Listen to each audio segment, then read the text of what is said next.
must be released. I commend the efforts led by France and Saudi Arabia to advance the two-state solution.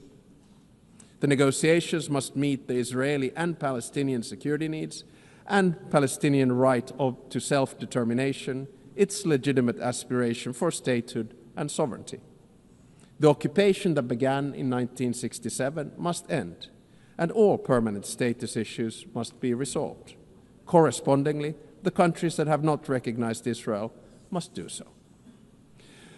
At the same time, the international community must support and strengthen the Palestinian Authority for it to govern the entire Palestinian territory effectively. This is the only viable option for achieving a two-state solution. A stable Palestine will also significantly benefit the security of Israel. In many parts of the world, conflicts are raging, causing immense suffering locally, instability regionally, and reverberations globally. We've witnessed particularly brutal violence in Sudan, in the Democratic Republic of Congo, in Haiti, Myanmar, and Mali, among others. Civilian populations continue to face famine and displacement at a large scale. And sometimes I feel that we end up looking at conflicts only that are near to us.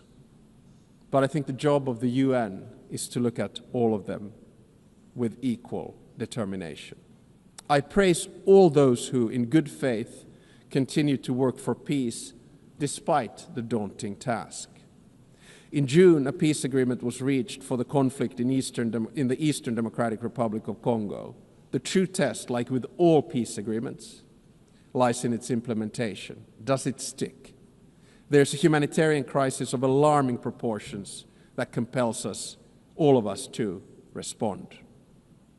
Peace processes should not be transactional. They must be guided by international law.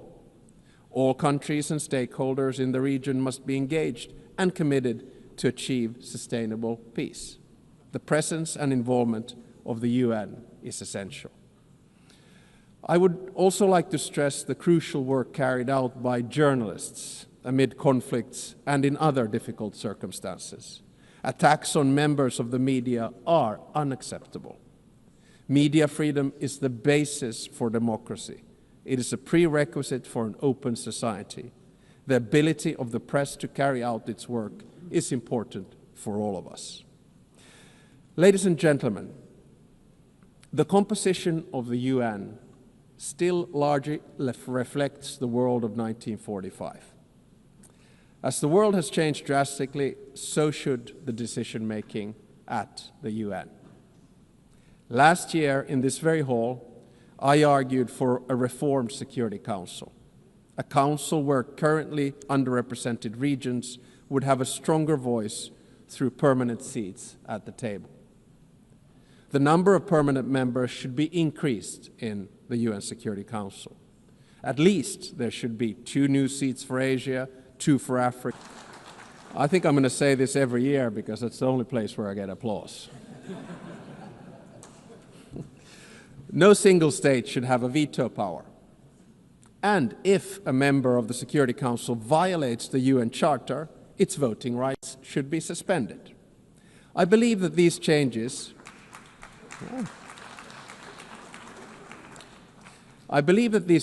at the top of the UN are necessary in order to maintain the UN's central role in international relations. At the same time, a more comprehensive reform of the UN is needed. I commend the Secretary General for his UN80 initiative, and I encourage him to take bold and ambitious action. So Finland strongly supports the UN and wants it to succeed. Therefore, we stress the need for true reform to enhance the organization's credibility, relevance, and efficiency. This will ensure that the UN can act. The UN needs to focus its efforts on its most important goals: ending and preventing wars, protecting human rights, and acting as a catalyst for sustainable development. And also, we need to get the UN back into peace mediation. I would argue that one of the reasons that we have so many wars right now is that the UN is absent from peace mediation. No other organization can offer the legitimacy comparable to that of the UN. If the UN is